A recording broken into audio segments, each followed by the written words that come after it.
Welcome to Soul Food Salon. I'm Jeannie Rosner. I think I've met most of the people that are new. Thank you for joining us. Thank you for all the old people that have been coming and supporting me. I really appreciate it.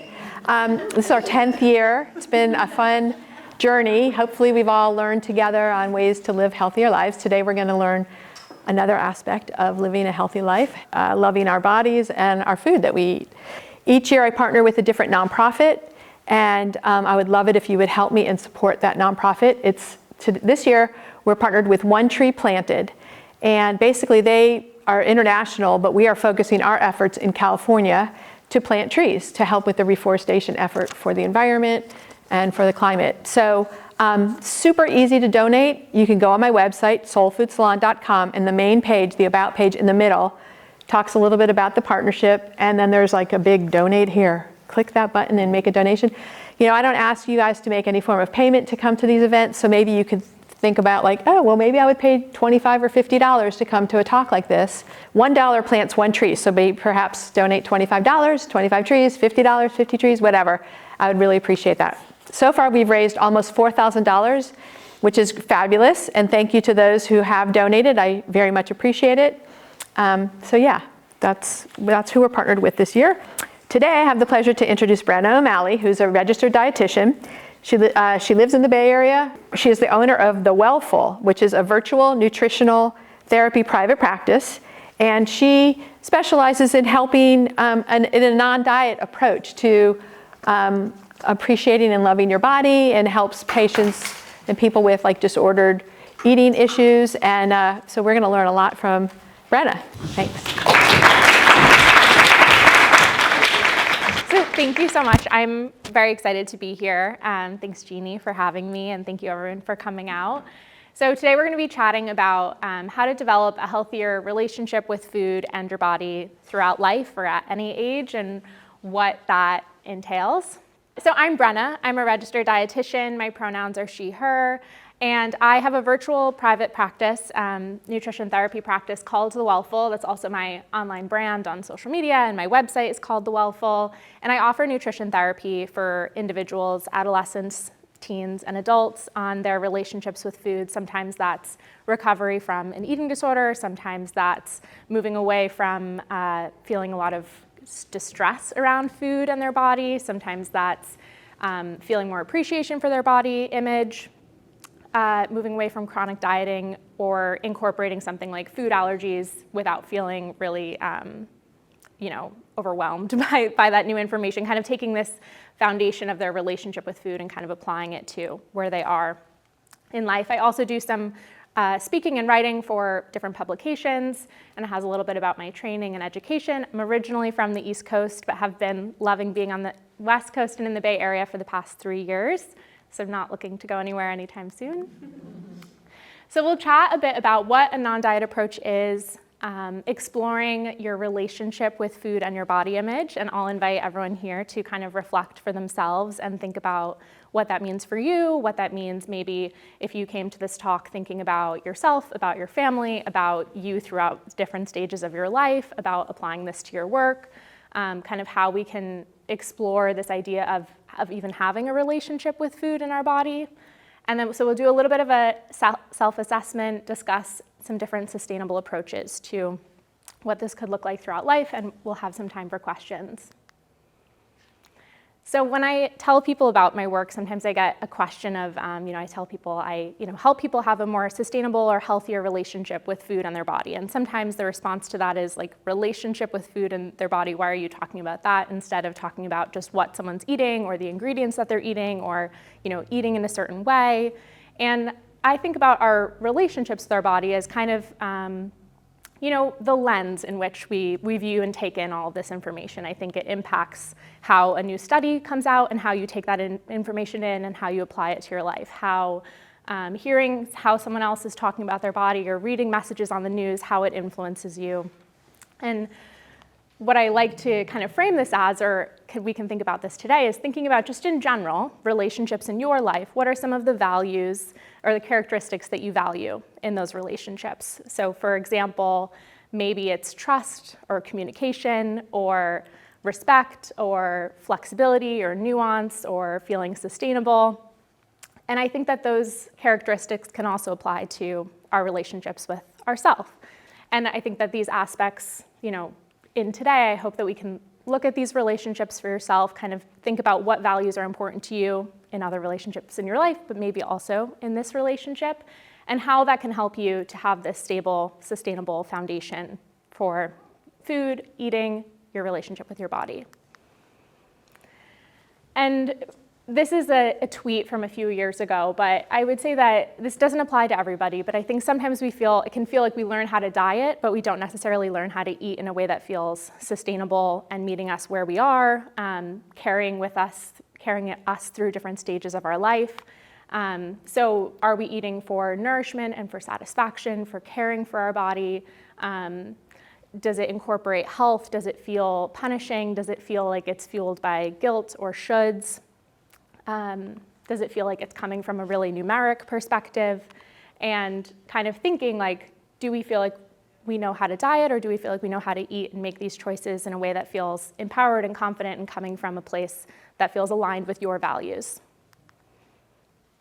So while our bodies are really great regulators and they're really good at giving us all these different signals about hunger and fullness and needing to go to the bathroom, we can also kind of get disrupted throughout the course of our life. We know that there are a lot of different messages that we receive about food and dieting and nutrition, and it's not to say that all of these are bad, but it's to say that we don't live in a vacuum and that there's a lot of information that we're constantly receiving, and it can be conflicting, it can be confusing, it can be exciting, it can be empowering, but there's a lot of it, and it's coming at us all the time. And I think it influences, again, this the way that we're taking this in and the lens that we're looking at all of this information in. And this is so also kind of getting into a little bit more of social media, these different messages. And I thought that some of these were kind of interesting around Fitspiration.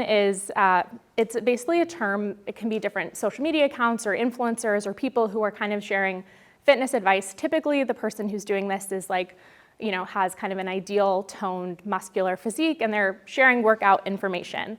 And the idea around this is, Fitspiration, that it's inspirational, that it would be encouraging people to work out more or to engage in healthy habits. But we can see that there's some research around this that shows that it actually does not increase people actually working out, and it does increase body dissatisfaction, right? So I think that, again, when we're looking at this lens of our relationship with food, all of these different disruptors or sources of information that we get, even sometimes coming from this positive or intentional place, how is it actually landing with us, and how does it actually make us feel? And kind of thinking about the influence that some of these messages have as well, like TikTok, for instance, is one of the newest and fastest growing social media platforms. It has a very, very young audience. Most of people are under 24 years old, because we know that there's even people who are under 18 on these apps predominantly. And so kind of thinking about where these messages are, this was a trend just, I think, a couple months ago, maybe in November. Basically a filter or a trend on TikTok kind of showing you would upload a photo of someone's self, and it would transform you with AI to show what you would look like if you were in kind of the ideal slender, thin, muscular physique. So we can think about how damaging that would be to anybody at any age, but also to a young person especially, or an adolescent.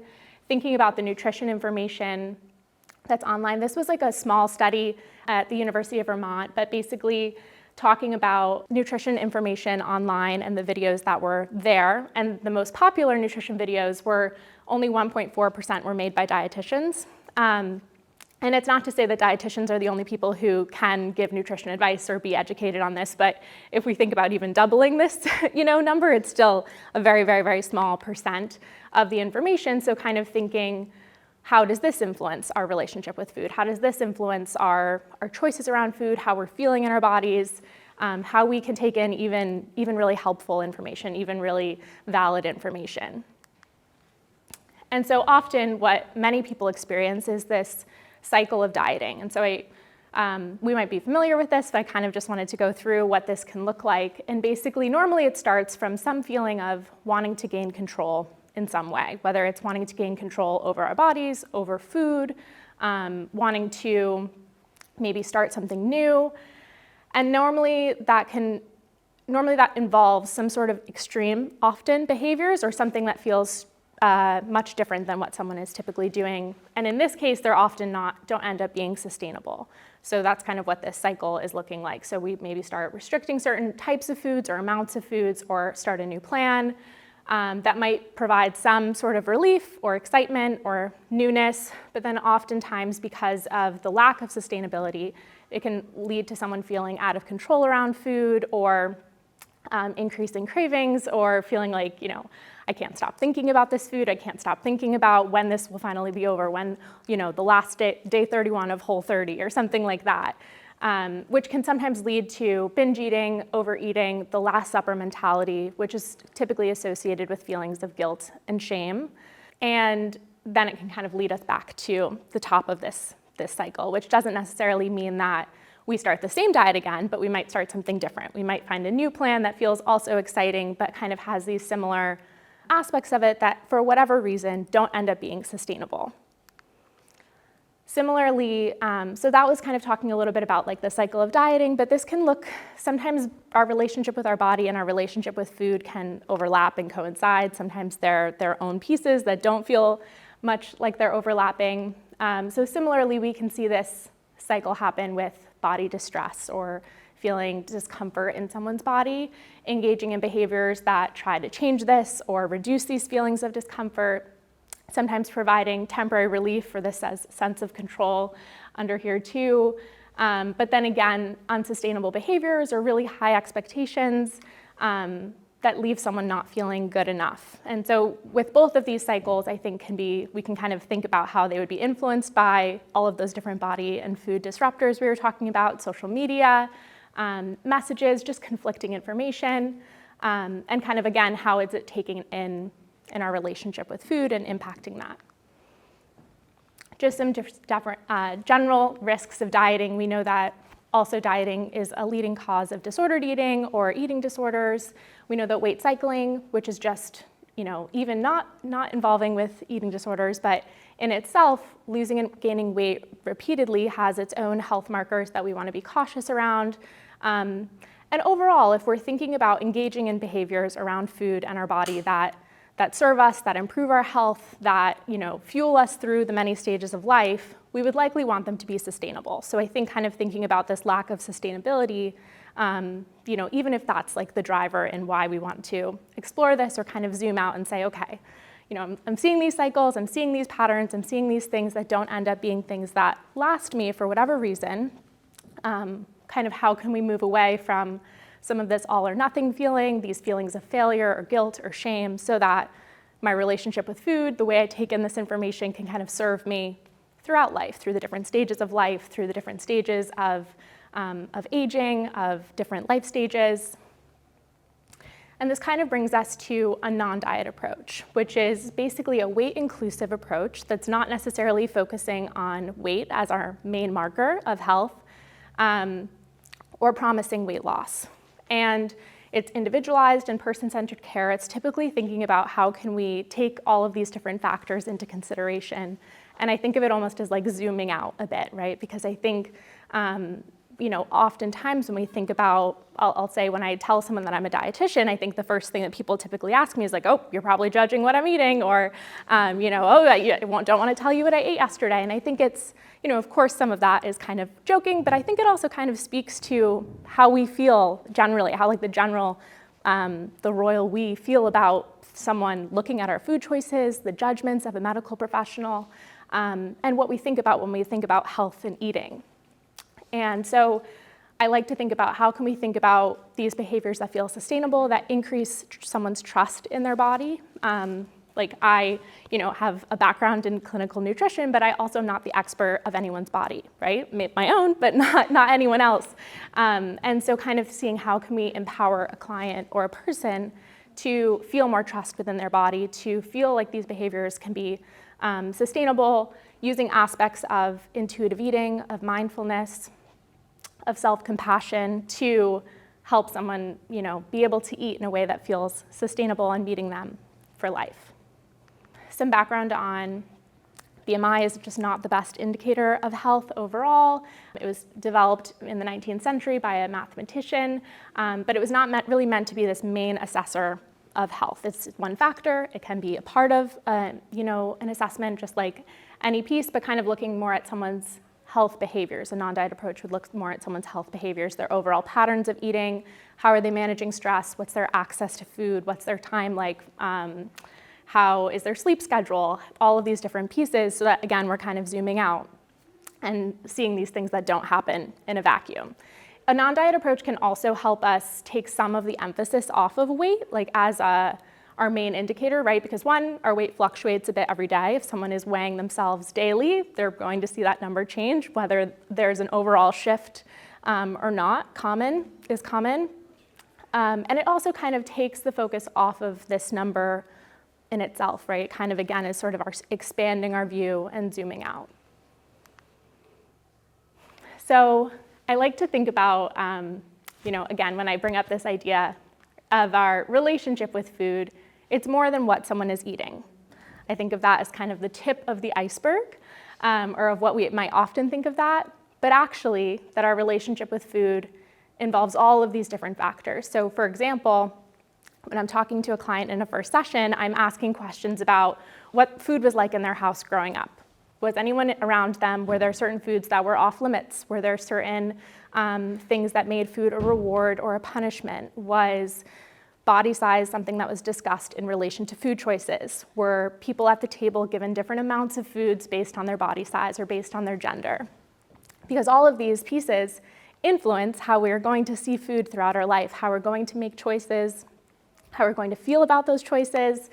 And so I think maybe if we just want to take a moment with like what you were reflecting on your own values that are important to you in other relationships, and what values you might want to be thinking about or maybe would be important to you in your relationship with food, kind of taking in some of these questions and seeing like what comes up for you. Do any of them feel interesting? Do they feel new? Do they feel like a part that you're often thinking about with your relationship with food? Does it feel like adding sort of a new factor that doesn't feel like something that's been a thought that you've had around food? Influence of family and friends, your eating environment, cultural foods, traditions around food, body image, food rules, using food as a coping mechanism. All of these different pieces are extremely, I would say, important in our relationships with food. And not only our relationship with food, which again can sort of coincide with our relationship with our body and body image, but these are some factors that might also influence our body image, body and beauty standards, dieting and disordered eating, the body talk of those around you, whether you're in an environment where people don't talk about their bodies at all, whether you're in an environment, I'm sure we've all experienced to some degree, where someone is talking about their body a lot, and it could feel like, oh, they're just saying that about themselves, but it influences us. It influences us just like the way that we see headlines talking about food and body and weight. Experiences of oppression or weight bias, how are you treated throughout the world when you move through this world? And we treat people differently based on body size. And so those are real experiences that are going to influence how someone engages with food, engages with their body, and feels about those choices as well. So I would like to invite everyone, to kind of reflect for a minute and kind of check in on your own relationship with food. So these are some questions that I hope will make you wonder or be curious and maybe bring some nuance to your relationship with food, or notice some different aspects that maybe don't always feel so front and center, and just kind of checking in on what is your relationship with food like. And we can kind of have these be things you're just doing for yourself. You can always, this will be recorded, so you can always come back to this and kind of look at these again. But I think that these questions are important, again, in kind of, right, we wouldn't necessarily have this information from looking at someone's 24-hour recall or someone telling me what they ate throughout the day, right? I wouldn't know if they felt guilt around those foods, if they were talking negatively to themselves as they got dressed that morning and that influenced their food choices. If there's labeling of food as good, bad, and healthy, even in what feels like the most neutral way. It's information, right? It kind of is a part of the factor, it's a part of the choice that someone is making. around their relationship with food. How is it influencing other aspects of your life, like missing a social event or feeling really comfortable going to a social event based on how someone is feeling in their body that day? And we have some more questions here, kind of a continuation of the past page, but it could be interesting to kind of check in on what this talk feels like to be hearing, right? Does it feel like sometimes there can be a lot of charge in some of these conversations of no, I don't want to think about any of these other factors. I just want to eat what I'm eating and move through those things. I think it's information, and I think that it can just be maybe a new way that we don't always look at our relationships with food. Sometimes we don't have the time or the space to look at these different choices and what's influencing them. But for many people, I think that there's a lot of nuance and layers to our relationships with food and our bodies, and it can be helpful to know what's sort of coming up for you in different ways. It can be interesting to find out what's kind of fueling these choices, whether that's wow, I feel like I make a lot of choices based on how much time I have in the day, or what food is in season, or what someone is making me to eat, or what I have, these different pieces. It can just be interesting to kind of have more awareness around the choices and what that looks like for you. So as you're checking in and thinking about these different pieces, it can also be interesting to kind of see how would you say overall you're feeling around your relationship with food and your body? Are there aspects of your relationship with food and your body that you like, that you feel really good about, that you feel grounded in, that feel sustainable to you, that feel like they're serving you well or have gotten you to where you are now? Are there parts that you would like to be different? What parts? What does that kind of look like? What would you like to be different? When would you like it to be different? And I think of this as sort of a question that, as we're talking about these different stages of life, sometimes it can be interesting to think about if a child who you love and respect and care for were to feel exactly how you feel right now about their own body and their own relationship with food, what would you want to be the same or different for them? And I think that sometimes that can sort of take us out of our own sort of day to day, or how we think about things, or what we're oriented to. And sometimes we have a little bit more compassion for people who are not ourselves. Sometimes we have more, longer term thinking for people who are not ourselves, especially for a child or someone who's younger, whether they're in your life or you're just imagining a young person. And thinking about what would you want to be the same or different for them? What of these aspects would you want to pass on to someone? What would you want someone else to remember or to think about or to have as a new factor for themselves?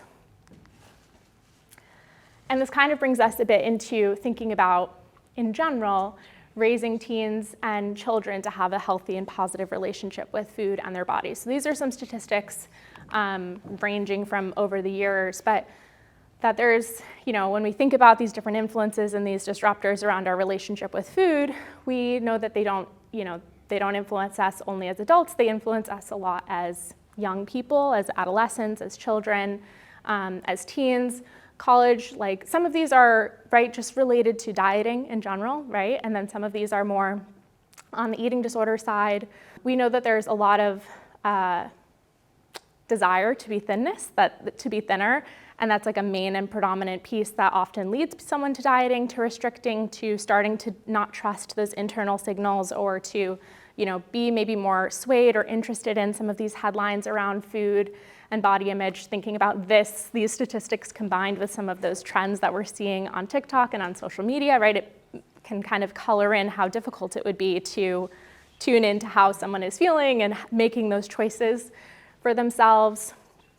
And adults as well, that people of all ages, races, ethnicities, body sizes, and genders can have eating disorders. It doesn't discriminate. We have sometimes limits in what research we have and how we can kind of show this throughout life or in different populations, but we do know that there's a lot of misconceptions around what eating disorders, quote, look like or who experiences them. And we know that, sometimes there can be this feeling that people who are extremely thin are the only people who experience eating disorders, but that's also kind of some weight bias coming in there, and that only 6% of those with eating disorders are considered clinically underweight. And so that's not to say that that doesn't matter, right? But it's to say that, okay, let's again kind of look at how we're assessing for these different pieces. Yes? Can you just explain, disordered eating and eating disorders are different, right? Yes. And it says disordered eating, but you keep talking about eating disorders, so I just wanted to know if you could explain. So an eating disorder is a clinical diagnosis through the DSM-5, but then we also have subclinical symptoms that can be also problematic or feel disruptive to someone's life. So some of the research is around eating disorders, but then by kind of extrapolating from that, we know that even more people would not meet necessarily that criteria, but still have some of these symptoms or be struggling. Does that make sense? Yeah. So I was kind of talking a little bit about both. So in some of these statistics, it's kind of talking more about eating disorders specifically, and then sometimes it's more about the risk of eating disorders, and sometimes it's more about the disordered eating behaviors in the context of like our relationship with food or what we're thinking about. It's not always necessarily that the outcome of some of these behaviors or a disruption in someone's relationship with food will lead to an eating disorder, but it might lead to something that feels like a unsustainable relationship with food or feeling dysregulated around food or their body. What are some examples of disordered eating? So it could be thinking about your food choices, feeling guilt around food choices. It could be feeling the need to compensate for eating or with working out or with eating for a choice that maybe felt uncomfortable in some way. It could be chronically dieting, like engaging in diet or a really rigid way of eating. It could be using different like laxatives or purging in some way, whether that's with exercise. It could be feeling like your brain space is kind of taken up more with food and body thoughts than you would like it to. Like I think of that as sort of my entry point into when we're thinking about these different pieces. Like, is it disrupting your daily life? Does it feel like you can show up and feel authentic and present when you're sharing a meal with people? Do you feel like you have choice around what you're choosing on a menu? Does it feel like it's kind of being chosen by these predetermined rules that might be happening? It could be feeling the need to be within a certain calorie count of like what you're tracking throughout the day. I think of like rigidity, lack of flexibility, and disruption to someone's overall day. So in thinking about these different pieces, what can we do as we're assessing and thinking about our own relationships with food? Maybe you're reflecting for yourself right now. Maybe you're thinking about, I want to share this information with someone else in my life. So what are the things that we can kind of do? And this is just this is an article headline from The Onion, which is like a satire magazine, but I just think it's interesting and kind of illuminating that that was one of their headlines of like, you know, ordering the size up for that extra comfy feel of like clothes that fit your body, whereas that's not always the norm. And so kind of thinking with increasing our own awareness of our relationships with food and what that looks like for you now, identifying the aspects that you would like to change or keep the same, and then also thinking what would feel sustainable, what would feel like a change that you would want to make so that your relationship with food can kind of serve you and ebb and flow with you as your body changes throughout your life, as you're in different stages of life, as you have more or less time, as your priorities and responsibilities change. And so some of that we can check in on how we're talking about food, whether these are internal thoughts that you're having or things that maybe you're saying. It could be just the language that you're used to using, right? Because maybe the people around you use this language and you have always had this language around you. So things like, what do the labels around food that you use mean to you? And it might not be that they feel so charged and so extreme or heavy as you're saying them, but it can be interesting to notice the way that we typically describe food or our bodies. Are we using terms like clean or good or bad or guilty, and what do they really mean when we use them like that? How are you talking to yourself about your body? Are there certain foods or meals that you feel like you're eating differently from those around you in a way that doesn't feel intentional, in a way that does feel intentional, in a way that makes you feel like morally better or morally worse? And what comments are you noticing that you're making or people around you are making about food or bodies? What are some of these messages that are influencing?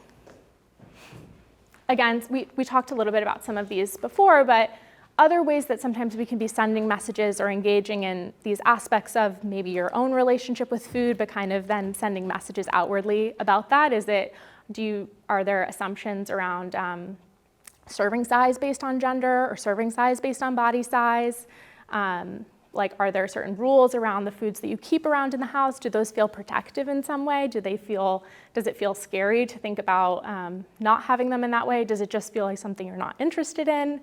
Again, I sometimes feel like I have more questions than necessarily answers for each of these. Like we could, talk at an individual level, but I think a lot of these, it's kind of like checking in and exploring and kind of zooming out a bit. Noticing different compensatory talk around food. I feel like whenever talking around food about food around the holidays, this is the sort of thing that can come up a lot, is like that, I don't need to have anything else after XYZ meal, which one is just not how bodies work. We always need food every day, even if we feel overly full. But also, how does that talk kind of land with yourself? How does that land with people around you? What's the impact of that? And what's our intention behind saying that? So this is sort of how I visualize our relationships with food. And I want to also specify that I don't mean that this is broken. I don't love that language, but I'm more thinking about how does it feel stability-wise? So if our relationship with food is feeling like it's in a place where we can take in new information, we can take in information from these headlines or trends and might say, okay, I don't really love that. That doesn't make me feel great, but it can sort of, I can choose not to have it here, or I can take in helpful information like, oh, I'm really interested in trying this new recipe or this new way of eating, or this is a value that I hold around food and I would like to shop in this way. And when our relationship with food has more of this stability and foundation around it, I think that we can take in that information in a way that feels helpful instead of in a way that sometimes feels overwhelming when our relationship with food is feeling kind of rocky or kind of in a tough spot. So maybe it's feeling like then you take in some information over here and it feels like, oh, this is exactly how I have to eat, and it feels really rigid or it feels overwhelming. And so I think that kind of visualizing our relationship with food, in my work with clients, I'll say I think of it as how helpful can nutrition information be if we're not looking at our relationship with food and the foundation that it's kind of landing onto, right? When we're talking about those patterns around eating, when we're talking about specific food choices, when we're talking about food rules or different pieces like that, how helpful does it feel depending on what that foundation is like and what's influencing those choices, and if there are feelings of that guilt or shame coming up there. So what might be some of these sustainable changes? So these are some different examples, but I think of this as sort of both, zooming out a bit and then exploring what some of these might be. The idea is that they're not as extreme as some of those aspects of kind of this cycle of dieting, but more exploratory, aligning with some of those values that you might have identified that are important to you around your relationship with food and in relationships in general. So for instance, if you're noticing that you're labeling foods as good or bad or guilty, what would it feel like to notice that, to start removing some of the judgment from your food choices, to see then how those foods actually make you feel, like maybe physically in your body, maybe energy-wise, without it being so clouded or sometimes hard to tune into that when we're feeling feelings of guilt or shame around our food choices. Then what comes up for you? What space do we free up there? What do we notice if that narrative is less prominent? If you're looking at old photos of yourself and find yourself comparing your body to how your body was in the past, what's it like to ask yourself what else has changed since that photo was taken, right? So let's say it's a photo from 2014. It's been about 10 years, right? So probably a lot of different things. You might live in a different place. Your hair might look different. Your Your job might be different. The people in your life might be different, right? All of these different pieces, but sometimes it feels really hard because when we're really zoomed into these aspects of our relationship with our body that feel like they should be staying the same, even when everything else maybe, or a lot of things, or some things in our life is changing. This was kind of thinking like if there are feelings about a certain size of your body being better or worse, if there are some of those thoughts coming up, kind of asking yourself like, what is the evidence behind that thought, or where is that thought or belief coming from? Does that feel aligned with my values around what I would like my relationship with my body to look like throughout life? If you're noticing yourself judging other people's food or bodies, what is this bringing up for you? What are you basing these judgments on? What narratives do you have that, that feel like they're kind of being reinforced, or you are reinforcing by having these thoughts? Does there feel like there's worry, or there's like some sort of challenge that's happening by you noticing someone else's food or body being the same as yours or different than yours, or noticing more flexibility for someone else or less flexibility for them? Kind of checking in, like bringing it back to yourself. Like what is this bringing up for me? How am I feeling here?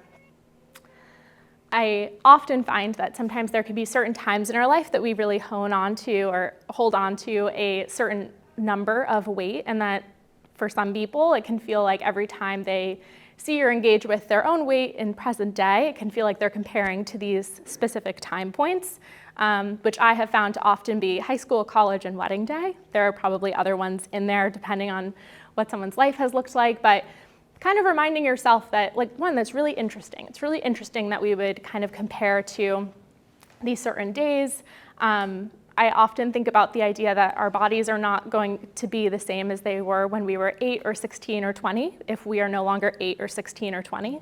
And so they also probably won't be the same as they were when we were in high school or college or our wedding day. Maybe it's allowing yourself to grieve the narrative of, like, if you were taught or were around a lot of talk that your body should or would be the same. Was there someone in your life who talked that way? Was that a message that you saw in magazines? Was that something that was a hope of yours for most of your life that felt really, really important? And like giving yourself some space to like maybe grieve that or explore that. If you're feeling overwhelmed, making any food choice because you're feeling a lot of rules around food, sometimes it's feeling like conflicting information, like if we think about all of those headlines sort of congealing together, and then it's feeling like this mashup of how am I possibly supposed to make a choice if I follow each of these different pieces. What is it like to think about removing some of the pressure from doing things perfectly or from eating perfectly? Kind of thinking back to the idea of a relationship as well, right? Like you're a human in a relationship, sometimes with other humans, but also in this case with yourself. And what is some of the nuance and generosity or flexibility or compassion that you can give yourself around this? Like, whoa, the stakes are super high here. Like it's feeling a lot of pressure to make these choices. If you're engaging in something like food tracking, like through an app, like a calorie counting app, what's it like to maybe take a break from that? Trying some different meal or snack ideas that have just felt good recently, like maybe someone else had an idea, you saw a recipe recently, there was something that you wanted to order on the menu because it's similar to something you've had in the past. How can we lower the stakes around that experience? If you're noticing critiquing your body throughout the day or body checking is basically the idea of seeing yourself. It doesn't have to be seeing yourself, but it's kind of monitoring in some way your body, perhaps like changes in your body, or seeing your reflection and looking at certain parts of your body. It could be like seeing how pants fit compared to how they fit yesterday, and sometimes these behaviors are repetitive or feel like they're charged with guilt or feelings of shame around them. And so if you're noticing that engaging in some of those behaviors, that maybe kind of identifying what's making these thoughts about your body feel louder. Are you wearing clothes that fit and feel comfortable? That can definitely influence how we're feeling throughout the day. I often think about one of the first times I visited California was on a hiking trip with a friend, and I borrowed her hiking shoes that were like a size too small. And I thought about my feet a lot on that trip because my shoes were too small. And so it's kind of like, yeah, if I'm wearing pants that are a little bit too small, it makes a lot of sense that I'm going to be thinking about my body all day long, right? Like, because it's like a very logical response that we would have. And so that can be an area that sometimes we maybe don't realize, or maybe there's some other intention there that's happening. But are we wearing clothes that fit and feel comfortable and allow us to think about other things in our day other than how our clothes are fitting? If we're feeling inflexible or overwhelmed by how you allow yourself to eat, or how it feels like you can eat or are allowed to eat, checking in on like, okay, I have a lot of rules here. Maybe they felt helpful for some period of my life. If they are currently feeling overwhelming or inflexible, how helpful are these rules to me now, right? Like, I think that can be an interesting check-in of like, as if we're thinking about eating throughout life, there might be periods of times where things worked really well. You had a schedule, and maybe, I think about sometimes 2020, how that influenced, right? There was like a schedule before this, and we had, the things that you did and the places that you went, and then there was a very big change to that. And so it makes sense that the routine that worked for you in 2019 would no longer be either accessible or available for whatever reason after that. And so kind of thinking these things change. And so what would it be like to experiment and think about what it might be like to offer yourself some more flexibility, checking in on where you're getting your health and wellness information, and giving yourself permission that it might have felt good before, but if it doesn't feel good now, how can I meet myself with compassion and nuance and flexibility in changing what that might look like for me now? Sometimes this can look like noticing a period of time where someone is like skipping lunch, or feeling like they're working through a certain meal of the day, or just going a long period of time between meals. And so sometimes our relationship with food could also look like, how can I be kind of strategic or offer myself some support here in like packing some things that I have available, or having some things in my bag or in my car, setting an alarm or a reminder for myself. Like, what would sort of help me meet me where I am, whether this is like a stressful, busy time in work, whether it's just kind of feeling like what happens most days, like, oh, again, I forgot to have this thing, or this just felt hard to make this choice. In the moment, how can I sort of meet myself there instead of saying like, oh, I should have, just done this thing. It's like, okay, this doesn't feel super sustainable right now. What can we add in here that would feel helpful? Is it having some lower lift options? Is it having some snacks around you? Is it setting a reminder? And similarly, when we're talking to kids or children or teens about diets and bodies, I just wanted to include some of these options in here too, in case it felt relevant, but also because I think it can be interesting to think about how we both talk to ourselves and talk to young people as well. And so, for example, this would be maybe something that a young person might say, that they're experiencing, it sounds like, a lot of body distress, and also feeling like they want to start changing the way that they're eating in some way. And sometimes it can feel like, as an adult in that situation, the response that someone wants to have is to like mediate that harm that you see that they're feeling, by maybe sometimes like dismissing or saying something like, you're not fat, you're beautiful, right? Which kind of implies that someone can't be both. And even though that might be coming from a place that is trying to protect or be helpful, it's kind of sending this other message in there too that we can maybe be conscious of and notice too. So kind of some of these might be common pieces that would have come up, or that would feel like responses that someone might want to say in the moment, but by thinking ahead of time, we can maybe check in and kind of notice some of those pieces. And I have some slides on the next, some responses on the next slide that could be helpful, but just noticing about like the same kind of comparison part, or wanting to like dismiss those comments that are happening, which, I would guess, this is a made up scenario, but I would guess that some of the feelings that might be coming up for someone at this time is like not wanting a young person to feel this way about their body, it feeling hard to hear that from a young person who you care about, and sometimes like feelings of comparison, or trying to sort of make someone feel better, but by saying sometimes kind of a weird comment about their body or comparison. And so instead, how can we like listen and hold space and ask questions and get curious about what might be coming up for a young person in this situation? So Can we ask questions about like, what brought up this feeling for you today? Can you tell me more about this? Is this something that you felt before? What's it like to be at school in your body? Like what's happening when you're at school? Are you hearing other people talk like this about food or their bodies? And then also offering, there's a lot of great resources that I would be happy to provide on like educating kids and teens on having a healthy relationship with food in their body. And sometimes that could be a place where some education or some different resources or noticing the media that you're consuming with your child or they're consuming on their own. Is it showing diverse bodies? Is it showing all body sizes? Is there subliminal messaging about restriction in there? Is it coming up with a sport at school and there's, was a comment from a coach or from a teammate? Kind of exploring where these thoughts are coming from, but also allowing for there to be space for body discomfort, because people experience body discomfort because it's hard to have a body, whether you're a young person, like a teen or an adult or a college student. And so as we think about our relationships with food, I think what we talked a bit about today was defining your values in your relationship with food and your body and what that looks like for you, what you would like that to look like, assessing the sustainability of your relationship with food and your body. How does it feel currently? Does that feel like it's in a place where you can kind of continue to move throughout life? Are there some changes that you would like to make there?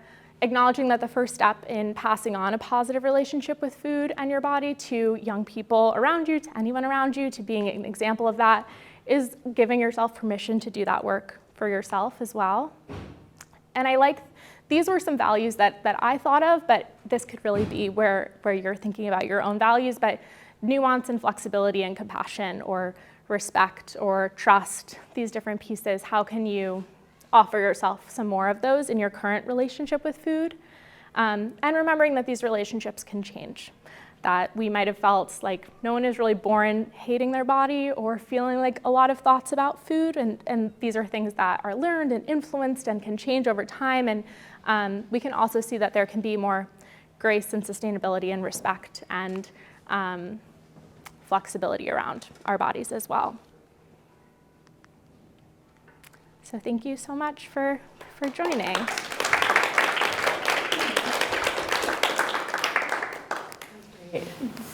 Any questions, anybody? Yeah. Thank you so much for your talk. I'm a local physician. I'm just down the road at the Village Doctor on primary care, and I have a patient who his husband passed away a while ago and started, quote, like eating her feelings since then, and has, even though it's been since 2015, she's really struggled to like take care of herself, and there's like a big emotional component to her eating.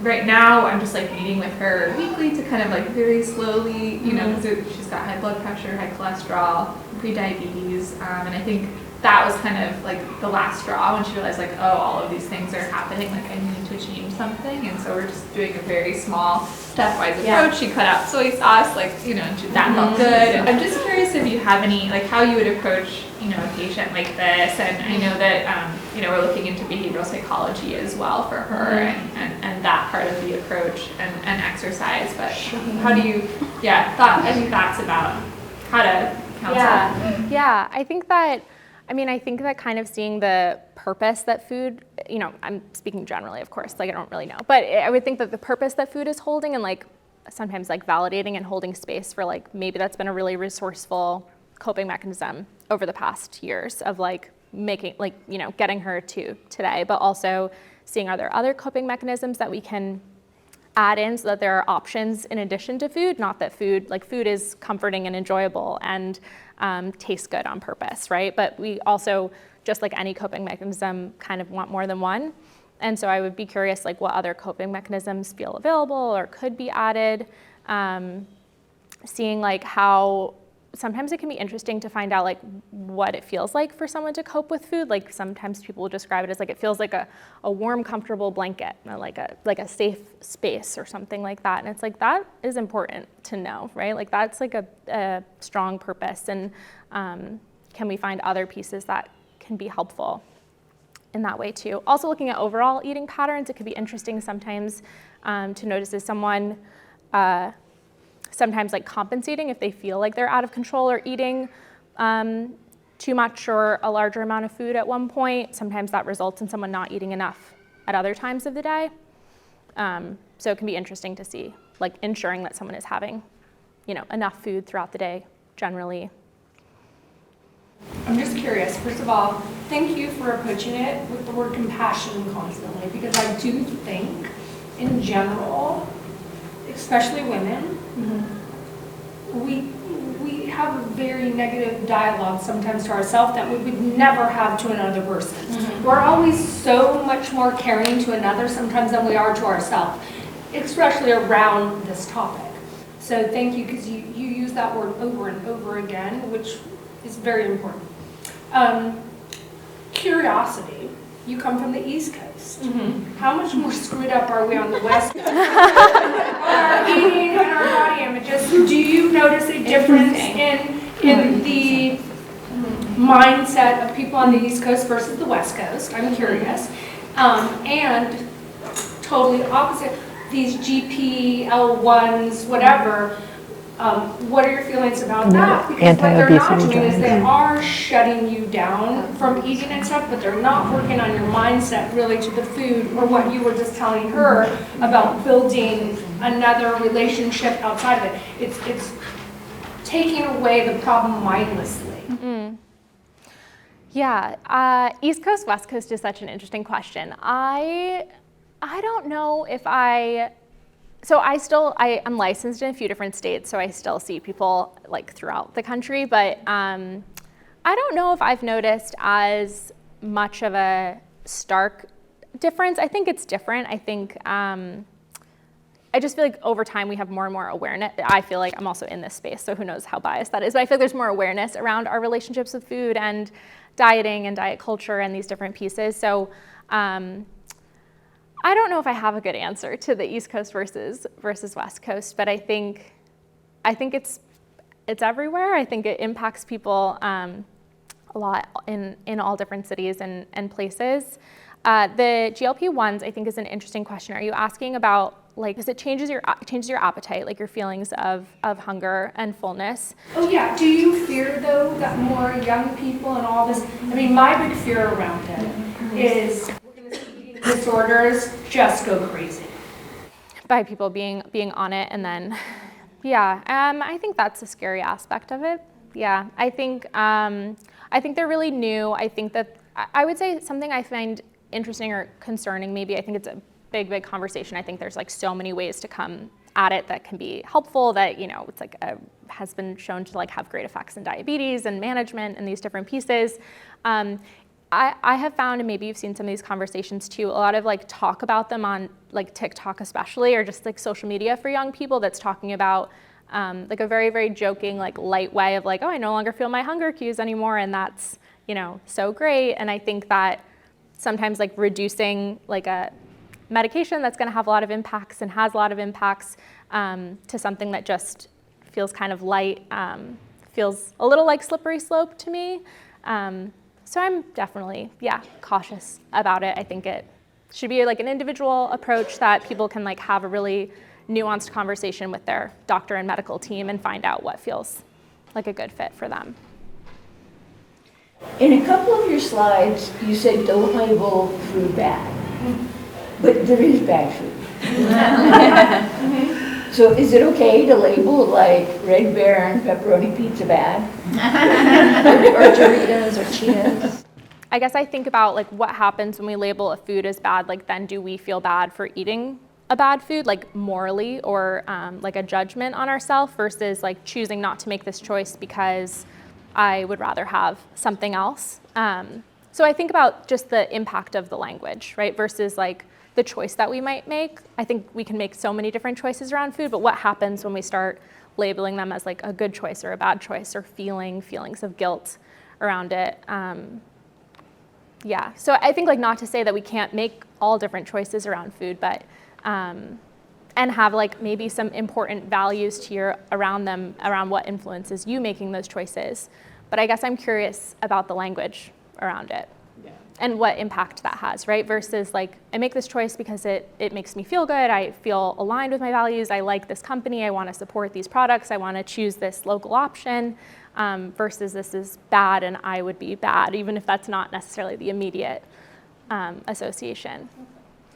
So is what you're saying then, if we do choose to eat that slice of pizza that day, you've made that choice, don't beat yourself up for it. It's okay to occasionally do something, but it's the mind talk that you do after that you would like us to work on. If someone wants to work on it, yeah. I think like if, I think that we make choices for all sorts of reasons, right? So like if I'm in a room and the only thing that I have to eat is this pizza, right? I think that eating something is better than not eating. I think that someone might have access to that more easily than they have access. I just think there's so much nuance around it. So I think that noticing how we talk to ourselves around the choices can be interesting. And maybe that is language that resonates and that's okay too, but also I think that the language can have kind of a lasting impact and it can be interesting to see how it sort of pans out. Did you take a lot of psychology classes, and is that common in registered dietitians? Because I mean, you're almost talking all about psychology and really nothing about food. So there was like counseling classes, but it's I think our relationships with food and like what motivates someone's food choices ends up coming up in like nutrition. Yeah. Yeah. Yeah, again, thank you for your talk. Especially I like it that it's focused towards women, and I think that we need to be more focused on different groups like male versus female, especially that our biology, the hormonal changes that we go through in different stages of life is very important. I have a question about the slides that you showed at the beginning on the diet cycling, fluctuations, and then losing weight, gaining weight, going through that cycle. From the personal experience and from the, so many friends and colleagues around myself, it seems like changing eating habits is difficult than changing other habits, especially just make it that to stick with us. So we may change our eating habits, stay on a specific healthy diet for some time and reach our goals, and then for some reason it seems like we cannot keep it. Why do you think the reason is?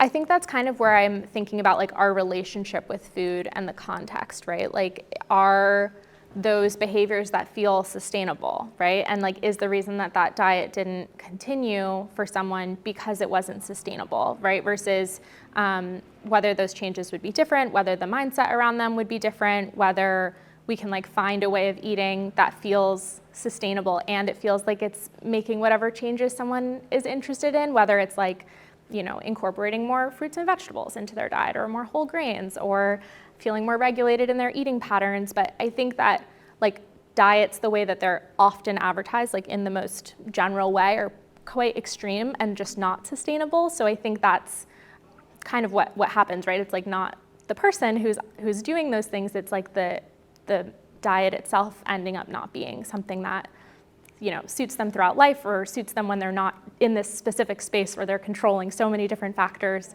and like when life starts to kind of happen as well. I was just going to comment that being an educator, I feel like I'm like all the topics that we've had, there's so many things that come down to education, and I think it's great you're inclusive of the psychology, because I don't know if my PCP talks to me about what I'm eating as much as you sound like you're doing for yours, so well done. But maybe also some of the flags that have come up aren't there for me yet, or we just don't know, right? Because it's the journey that we're on. But so much of the onus and responsibility to me keeps coming back to the nurturing. There is nature involved, but the nurturing in the home as parents. It just feels like we need a more robust support system for young parents to understand everything you've just presented, because it's kind of like we want all young beings to develop, and sometimes instead of having to undo what we've taught them later in life, right? Yeah. The relationship to food is so important on so many levels. So do you ever see this becoming more part of our curriculum or of maybe parental?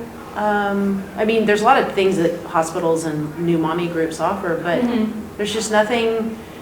Life goes on, right? And it takes off for young parents trying to juggle so much that even the mere comments you've shown us have made such an impact about good and bad and so forth. It's just, and now social media is speeding it up so much. Yeah. I just don't know how we're going to reverse this, whether we're on the East Coast, West Coast. I'm sure it's happening globally. With just the food and the education around it. Yeah, I think it's a good point. I mean, anecdotally, I feel like a good amount of my clients that I see that are adults, like whether they have a family or don't have want a family in the future, a lot of people cite wanting to be able to pass on a healthy relationship with food to their children, whether that's because they felt like they wish they had more of that as a kid or just because they acknowledge the impact. So I agree with you. There's a really good book. It came out, I think, over the past year called Fat Talk by Virginia Soule-Smith. And it's interesting because it kind of catalogs through the past 100 years of, but then speeds up a lot over the past 20. Just talking about all of the different pressure on parents, and it's talking a lot about the pressure for parents to put their kids on diets because of how body size can be seen as a reflection of someone's parenting competence, which is supercharged and super loaded. And I think it just speaks well to the pressure of I think that generally everyone is trying to pass on, everyone I think generally wants the best for young people or for people around them, but sometimes the ways that we end up going about that or a lack of education can make that tricky. Mm-hmm. Yeah, some of the most educated people are still calorie counting, or they're doing it because it works for them. So it's tricky. It's tricky. So much of it is nurturing and nuance, and and interesting to see how these topics are so sensitive, and how someone who maybe feels they just are really tough. We see body size being a factor in the workplace, right? Or in how people feel comfortable at work, or promotions, or these different pieces. It's even though we feel there can be way more flexibility in a lot of places, there's also these institutions or places where it doesn't feel it's kind of caught up in the same way. But it's a really good book. Virginia Soule-Smith also has a newsletter that goes out every week called Burnt Toast, and it's kind of different topics. She has some kids. She talks about parenting and body size a lot. I feel it's a nice resource. I can give you the information if you. Is she a dietitian? I forget. She was a health journalist for a long time, and now I don't think so, but I feel I could be wrong, so I'm not positive. She's a great resource. I have a question for you. How do you, we are also food educators and cooking teachers, and I wonder what the nuances are between obsessing about food and then the real life practicalities of you need to know how to approach food and actually cook it and eat it. How are you able to A fine line. to approach that? Because so much is fast food. Are you an assembler or are you a cooker? And so how do you work with your clients in terms of being well, you might need to spend more time with food to nourish yourself, or it's hard. Yeah. Do you mean in not feeling obsessive if you're spending more time with it? Some people might need to take more time to work with food, but then maybe that could feel like it could take too much time.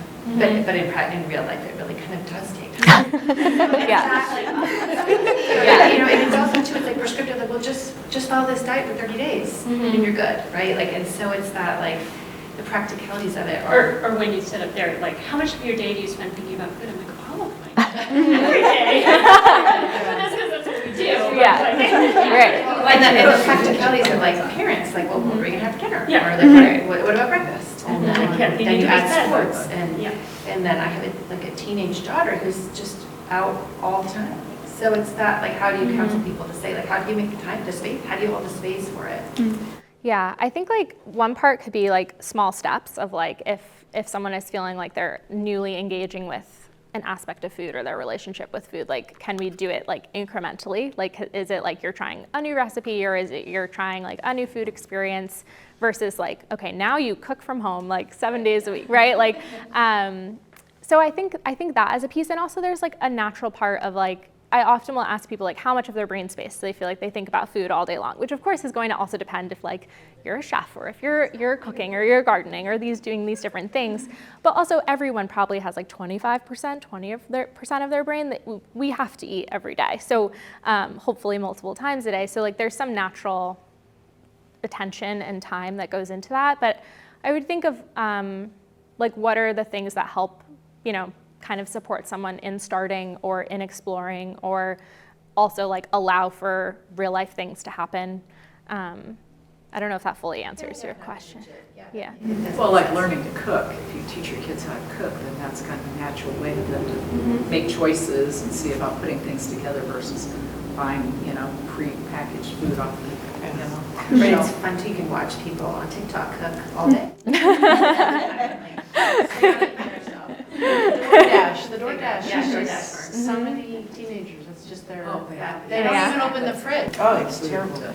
How much, or what percentage of your clients or like the younger people you see are boys versus girls? Because I think a lot of it is focused on girls, and most of the eating disorders are, you think more of girls, but in your slides, it's not quite equal, but like men versus women, it seemed like it was pretty close.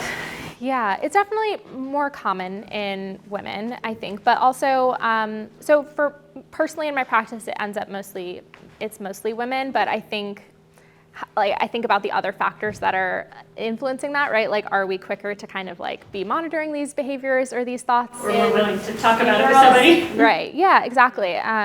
Is it feeling like more comfortable to like share with peers, to share with a parent, to share with a counselor at school? So, it definitely is occurring for all genders and all people, but yeah, I think I feel like with teenage boys, we're seeing more of the like they want to be bigger, right? Like it's not intentional. I mean, some of them, I'm sure they weigh too much, but a lot of them are like, I don't have enough muscles. Like they're comparing themselves. Right? Like, you're like, oh, I think you seem like totally normal size, and they're like, I'm not normal size. I'm really scrawny, and I'm like, yeah, the presentation can be different. Yeah, it's interesting. And also it's like kind of interesting to think about how then that might also kind of fly more under the radar, right? Of like, oh, that's just like, you know, how boys are, right? Or like something like that, whereas it's kind of like, oh, is that, at what level does that feel concerning? What amount of brain space does that take up?